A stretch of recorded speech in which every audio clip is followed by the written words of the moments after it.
In this video, I will walk you through a detailed Floor Revive review by comparing it against standard household cleaning solutions. When you look at your worn-out hardwood, the trade-off is often between a basic clean and a true restoration. While regular cleaners merely remove surface dirt, the Floor Revive High Solid Shine Restorer is a professional-grade alternative designed specifically to fill in and remove minor scratches.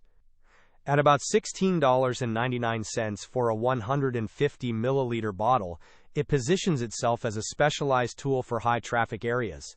The standout feature here is the High Solid formula, which adds a protective polish that typical floor soaps simply can't provide. This creates a visible contrast between a dull, lived-in floor and one with a renewed, professional shine.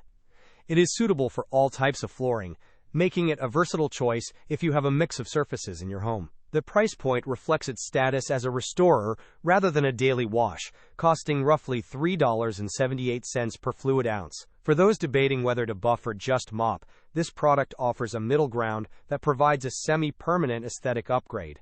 It wins for the use case of refreshing old wood without the massive expense of professional sanding. If you have been looking for a way to bring those scuffed floors back to life, this might be exactly what your home supplies are missing. Thanks for watching my review of this restorer. If you found this comparison helpful, please hit the like button and subscribe for more household product breakdowns, and let me know in the comments what you use to keep your floors looking new.